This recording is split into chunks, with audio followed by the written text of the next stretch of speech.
Oke, assalamualaikum warahmatullahi wabarakatuh.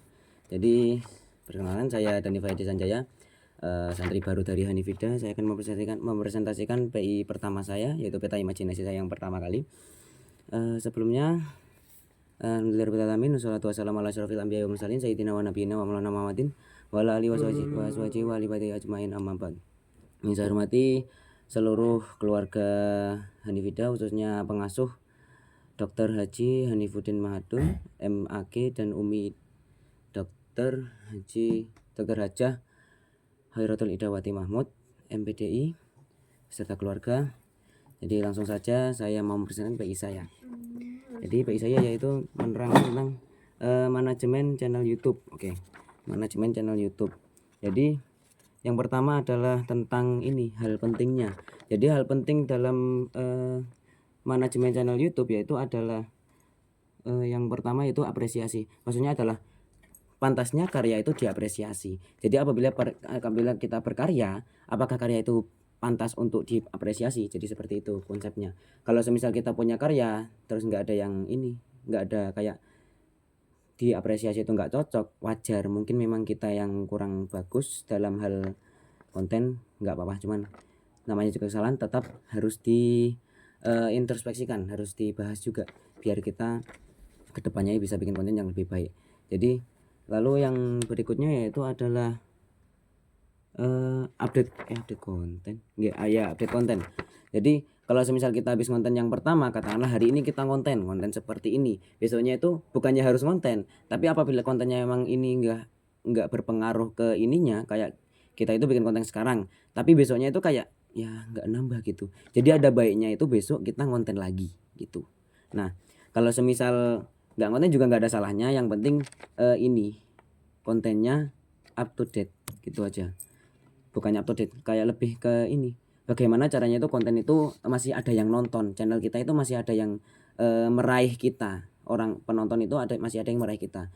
Lalu poin berikutnya yaitu menariknya, menarik tidaknya karya kita. Jadi apabila kita berkarya, baik itu semisal kita punya karya, bikin konten menjelaskan tentang ilmu pengetahuan IPA itu seperti apa sih, penjelasannya seperti apa. Nah itu nanti kita jelasinnya itu harus bagaimana biar bisa menarik gitu. Soalnya kalau misalkan nggak menarik, takutnya nggak ada yang nonton, terus akhirnya ya nggak laku gitu. Jadi kayak ada pentingnya itu apabila kita bikin konten tapi menarik gitu. Seperti yang kalau kita kenal akun-akun channel YouTuber pada umumnya seperti calon sarjana, meskipun dia berupa animasi tapi kan banyak yang nonton, akhirnya banyak yang paham. Nah jadi itu hal yang harus diperhatiin. Semisal nggak paham bisa tanya di komentar aja. Terus yaitu poin berikutnya yaitu mengenai tentang masalah yang sering dihadapi ya. Yang masalah yang sering dihadapi yaitu yang pertama adalah pengawasan rutin. Ini sebenarnya kalau pengawasan rutin itu nggak harus tiap hari diawasi. Hanya saja ada baiknya itu kita itu mengawasi sedikit demi sedikit, meskipun ya sebentar-sebentar. Nanti takutnya kalau ada yang komen, nah itu takutnya malah ketinggalan, akhirnya nggak kejawab gitu. Itu memang ada baiknya kita jawab apa adanya dulu. Kalau semisal harus ada informasi yang menyusul, juga ada baiknya dikasih tahu gitu aja. Terus yang berikutnya yaitu adalah viralitas. Jadi kalau semisal kita nggak viral sih wajar, memang wajar. Hanya saja itu masalah tontonan. Kalau semisal nggak viral, ini sebenarnya bukan masalah viralitas, tapi masalah nontonnya banyak apa enggak. Soalnya kalau kita nontonnya banyak, otomatis ini pendapatannya juga banyak. Apa namanya? Kalau kita bikin konten yang tonton banyak, jadinya ya itu adalah nilai plus untuk konten kita gitu. Jadi ya ada baiknya juga, bukan viral tapi banyak yang nonton. Apalagi kalau banyak yang like, apalagi subscribe gitu. Nah, terus habis itu berikutnya yaitu kecocokan audiens.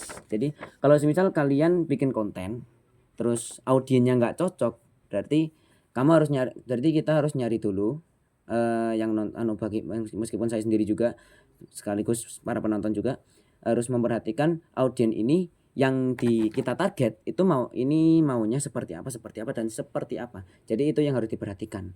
Nah, ini memang masalah umum yang sering terjadi. Soalnya juga banyak yang orang itu ngonten tapi ya yang nonton juga dikit, ada yang nonton 100, 200, like-nya cuma 1, 2, bahkan 10 pun mungkin enggak lah, enggak mungkin bahkan gitu. Terus habis itu poin berikutnya yaitu tentang konten kita. Jadi kalau semisal kita punya konten, kita punya konten dan apabila itu layak ditonton, seperti misalkan kita bikin konten bikin kayak celengan dari kardus. Nah, dari kardus kalau semisal itu pantas, maksudnya ini cocok buat ditonton buat kalangan-kalangan yang mau berkarya. Nah, itu bagaimana caranya konten itu menjelaskan secara jelas. Jadi apa yang ibaratnya butuhin adalah katakanlah kardus 1, habis itu lem sebanyak sekian, terus alatnya seperti ini seperti ini seperti ini. Jadi dikasih tahu biar orang yang mau meniru kita, maksudnya meniru karya-karya kita ini, itu bisa sekali bikin langsung jadi, Mas. Bukan langsung jadi, kayak nggak repot-repot mikir ini bahannya apa, alatnya apa, seperti apa, gini gini gini. Ada tutornya semua, paket lengkap lah kalau kita bilang gitu. Terus abis itu soal konten lagi, masih soal konten. Kemanfaatan. Jadi kalau semisal kita bikin konten seperti tadi, misalkan kardus celengan dari kardus itu bagaimana caranya, itu ada manfaatnya. Nanti ada baiknya dikasih tahu. Tapi kalau semisal kayak umumnya memang udah banyak yang tahu, nggak apa-apa. Cukup dikasih tahu tutornya, terus habis itu salam penutup gitu. Itu juga boleh. Intinya yang penting itu ada manfaatnya apa enggak kontennya, biar yang nonton itu banyak gitu. Bukan yang nonton banyak, maksudnya ada manfaatnya aja gitu. Kalau misalnya yang nonton banyak alhamdulillah, kalau misalnya enggak banyak ya ya udah mau gimana lagi aja gitu. Terus habis itu poin berikut masih ke konten, poin terakhir ini yang soal konten, yaitu nilai ini, bukan nilai jual ya, tapi kayak nilai konten kita itu seberapa bagus. Jadi kalau misal kita bikin konten, nah ini gambarnya seperti ini seperti ini seperti ini bagus apa enggak. Kalau semisal ininya bagus, nanti bisanya dinilai. Kalau misalnya kita bikin kontennya soal gambar, kita bikin gambar anime, yang paling umum kan kita gambarnya anime. Nah, anime itu gambarnya bagus apa enggak. Kalau semisal bagus, biasanya kan ada yang komen seperti ini dan seperti ini. Nah, kalau apa namanya, semisal ada yang jelek, nanti biasanya kasih, nanti misalnya apa, dari kolom komentar nanti dijelasin audionya itu bilangnya seperti apa dan seperti apa, seperti itu. Nah, kalau semisal ada yang jelek, katakanlah tangannya kurang seperti ini, katakanlah tangannya seperti ini, terus ternyata kurang maju. Nah, nanti dikasih tahu ini cocoknya seperti ini. Nanti itu buat kayak apresiasi. Jadi nilai dari konten tersebut bisa berupa penilaian dari para audien lewat kolom komentar, atau mungkin ada yang kayak ini bikin konten, jadi orang ini seperti ini jelasin secara gamblang begini dan begini. Nah, terus abis itu semisal bikin kontennya nggak terlalu gamblang ya. Nah, itu memang resiko sih. Kita harus bagaimana caranya itu bikin konten tapi jelas. Seperti kita bikin kontennya, kita harus jelasin seperti ini. IPA itu seperti apa sih? IPA itu kayak ada biologi, kimia, fisika, apalagi apa masih ada lagi. Nah, itu kalau bisa dijelasin. Nah, biar semua orang itu yang melihat, yang menonton, para penonton sekalian yang menonton itu bisa ngerti semuanya gitu. Jadi kalau semisal ada yang kurang ya wajar, hanya saja kita cuman bisa bilang mungkin kitanya lupa, atau mungkin kitanya sendiri juga nggak sadar itu belum ketambahan pada konten kita, ya hal wajar. Jadi ya cukup sekian, mohon maaf kurang lebihnya, mohon maaf. Akhirul kalam, assalamualaikum warahmatullahi wabarakatuh.